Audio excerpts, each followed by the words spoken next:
Assalamualaikum warahmatullahi wabarakatuh.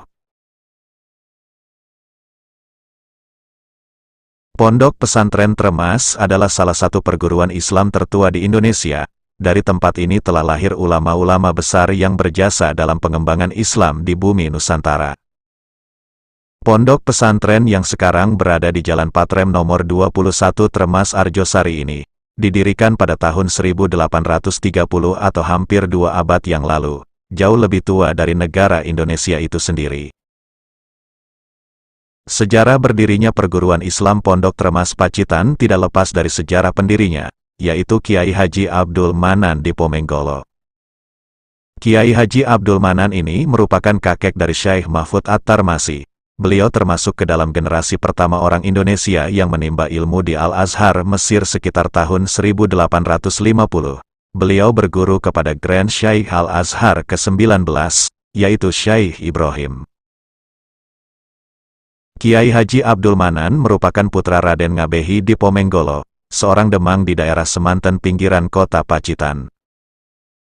Kiai Haji Abdul Manan pada masa kecilnya bernama Raden Bagus Darso. Sejak kecil, beliau sudah terkenal cerdas dan sangat tertarik terhadap problematika keagamaan.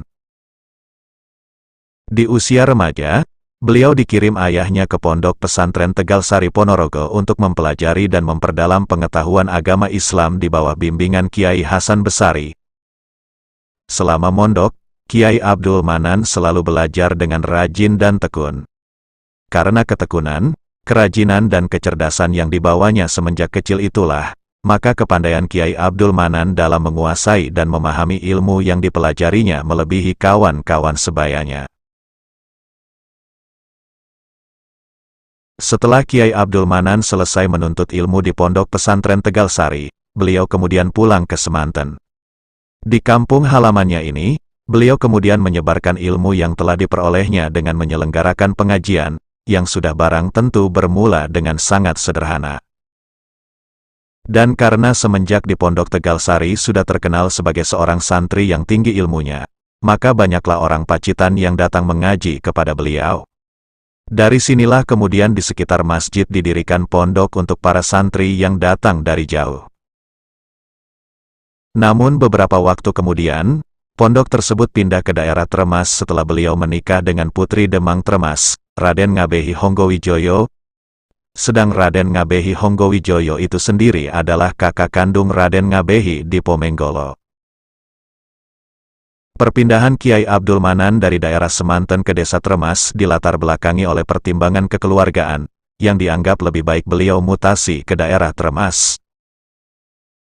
Pertimbangan tersebut karena mertua dan istrinya menyediakan daerah yang jauh dari keramaian dan pusat pemerintahan. Daerah ini dianggap sebagai daerah yang cocok untuk dibangun pesantren, sehingga sangat kondusif bagi para santri yang ingin belajar dan memperdalam ilmu agama.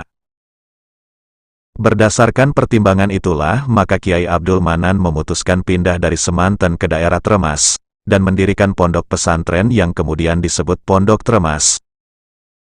Tremas sendiri berasal dari kata patrem, yang berarti senjata atau keris kecil, dan mas, berasal dari kata mas, yang berarti logam mulia, yang biasa dipakai untuk perhiasan kaum wanita.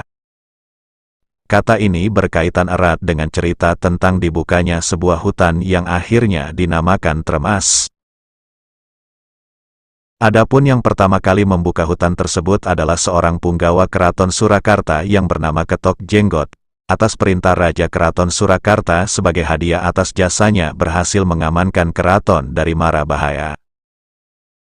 Perlu diketahui, bahwa sebelum Ketok Jenggot membuka hutan Tremas, di daerah tersebut sudah ada sekelompok orang yang lebih dahulu datang dan bermukim, salah satunya Raden Ngabehi Honggowijoyo, ayah istri Kiai Abdul Manan. Maka dari itu, setelah meminta izin dan memberi keterangan tentang tugasnya, barulah Ketok Jenggot mulai melaksanakan tugasnya dengan membuka sebagian besar hutan di daerah tersebut. Setelah tugasnya selesai, senjata patrem emas yang dibawanya itu ditanam di tempat beliau pertama kali membuka hutan tersebut, dan akhirnya daerah yang baru dibukanya diberi nama Tremas. Kiai Haji Abdul Manan berhasil meletakkan batu landasan sebagai pangkal berpijak ke arah kemajuan dan kebesaran, serta keharuman pondok pesantren di Nusantara. Selain itu, kegigihan dalam mendidik anaknya menjadi ulama terbilang sukses. Putra-putra beliau menjadi ulama yang tak hanya menguasai kitab klasik, namun mampu menyusun berbagai macam kitab dengan kontribusi yang sangat besar di Indonesia. Seperti Syekh Mahfud, seorang ulama besar Nusantara yang dijadikan rujukan hingga Malaysia dan Thailand, beliau juga pernah menjadi imam Masjidil Haram dan pemegang sanad Sahih Bukhari Muslim. Maka tak berlebihan, jika Kiai Haji Abdul Manan disebut sebagai peretas jejaring intelektual generasi ulama-ulama Nusantara. Dalam kitab Al-Ulama, Al-Mujadidun, karya Kiai Haji Maimun Zubair Sarang, Rembang, Kiai Haji Abdul Manan merupakan sosok yang pertama kali membawa, mengaji, dan mempopulerkan kitab Ithafus Sadatil Mutakin, yaitu syarah dari kitab Ihya Ulumuddin, karya Imam Al-Ghazali. Pengembaraan Kiai Haji Abdul Manan itu diikuti generasi selanjutnya seperti putra beliau Kiai Haji Abdullah, 3 kakak beradik, Syekh Mahfud At-Tarmasi, Kiai Haji Dimyati Tremas, Kiai Haji Dahlan Al-Falaki Tremas, yang menuntut ilmu di Makkah. Sepeninggal Kiai Haji Abdul Manan, pondok Tremas diwarisi oleh putra-putra beliau, yakni Kiai Haji Abdullah, yang memimpin dari tahun 1862 sampai dengan tahun 1894, Kiai Haji Dimyati, dari tahun 1894 sampai tahun 1934, dan Kiai Haji Habib Dimyati, memimpin dari tahun 1948 sampai dengan 1997. Dan periode Kiai Haji Haris Dimyati, memimpin dari tahun 1948 sampai dengan tahun 1994. Setelah itu kepemimpinan dilanjutkan oleh Kiai Haji Fuad Habib Dimyati dan Kiai Haji Lukman Haris Dimyati. Seiring berjalannya waktu, Pondok Pesantren Tremas Pacitan terus berkembang. Dalam pengembangan pendidikannya, Pondok Tremas membuka beberapa unit pendidikan sebagai berikut.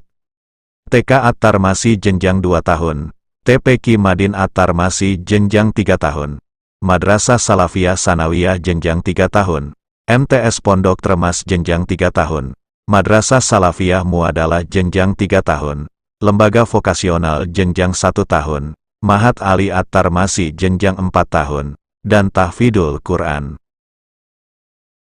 Mata pelajaran yang diajarkan mengedepankan tentang agama, seperti fikih, hadis, nahwu, shorof, dan pelajaran agama lainnya. Pelajaran umum di sini hanya yang diajarkan pelajaran dasar saja. Jika dibuat perbandingan, pelajaran agama 90% dan pelajaran umum 10%. Apabila ada calon santri lulusan dari SD umum, bukan dari Pondok Pesantren Tremas, maka ada yang namanya masa transisi atau persiapan kelas selama 1 tahun, untuk belajar membaca dan menulis bahasa Arab, sebelum masuk ke jenjang MTS di pondok. Jika lulusan dari SMP umum pun juga sama, bedanya hanya lama waktunya, untuk jenjang ini butuh 2 tahun masa persiapannya.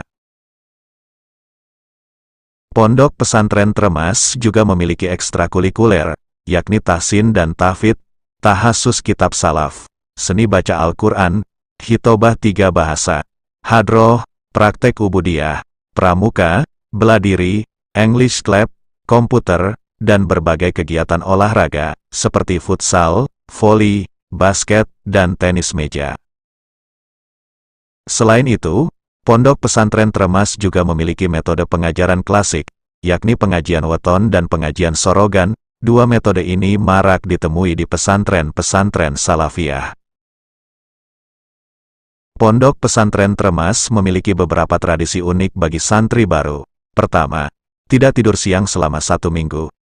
1 pekan pertama santri baru Pondok Tremas akan menjalani tradisi unik yang sudah mengakar, yakni tradisi tidak tidur siang selama 7 hari sejak hari pertama kedatangan mereka di Tremas. Tidak tidur siang, suatu hal yang kelihatannya sepele dan ringan ini ternyata sangat sulit dilakukan. Dalam praktiknya, biasanya para santri baru selalu mendapat berbagai cobaan dan godaan, seperti merasakan kantuk yang sangat berat. Kedua, ziarah 41 hari tanpa putus. Tradisi ini sudah berjalan sejak ratusan tahun yang lalu. Setiap santri baru diusahakan, bahkan ada yang wajib untuk rutin berziarah ke makam masyayikh pesantren selama 41 hari berturut-turut tanpa putus. Ketiga, nahun atau tidak pulang selama 3 tahun 3 bulan. Nahun disebut juga tirakat atau lelakon. Tradisi ini pertama kali dilakukan oleh santri Kiai Haji Dimyati. Saat itu, pondok pesantren berkembang sangat pesat, banyak santri dari berbagai penjuru Nusantara, bahkan dari negara tetangga datang untuk menuntut ilmu. Karena letak pesantren yang jauh dari kampung halaman para santri, sementara waktu itu alat transportasi juga belum ada sama sekali kecuali gerobak dan sejenisnya. Maka muncullah tradisi nahun, dalam arti yang harfiah, yaitu tekun belajar dan tidak keluar dari kompleks pesantren dalam jangka waktu 3 tahun 3 bulan 3 hari. Ada sebuah kisah unik yang melatar belakangi tradisi nahun ini. Suatu ketika, istri Kiai Haji Dimyati yang bernama Nyai Khotijah yang sedang melakukan tirakat puasa selama 3 tahun, 3 bulan, dan 3 hari mengalami kejadian yang sangat aneh, yaitu, saat beliau mencuci beras untuk dimasak, tiba-tiba beras tersebut berubah menjadi emas. Nyai Khotijah pun merasa kaget, seraya berdoa, "Ya Allah, saya bertirakat bukanlah untuk mengharapkan emas atau harta benda dunia. Akan tetapi, saya memohon kepadamu ya Allah, jadikanlah tremas ini bagian dari masyarakat. Jadikanlah keluarga termasuk ahlul ilmi, dan jadikanlah santri-santri yang menuntut ilmu di sini menjadi santri yang barokah, seraya membuang emas tersebut ke dalam sumur." Setelah kejadian itu, banyak santri yang melakukan tradisi nahun sebagai bentuk tirakat agar kegiatan belajarnya di pesantren Tremas senantiasa lancar dan berhasil mencapai tujuannya, hingga setelah terjun di masyarakat kelak. Sesuai perkembangan zaman, tradisi ini tetap ditiru oleh generasi selanjutnya meskipun dengan versi yang berbeda-beda. Sekarang ini, versi nahun yang berlaku di kalangan santri pesantren Tremas ada 3. Pertama, tidak keluar dari komplek pesantren Tremas. Kedua, tidak keluar dari wilayah Kabupaten Pacitan. Dan ketiga, tidak pulang ke rumahnya.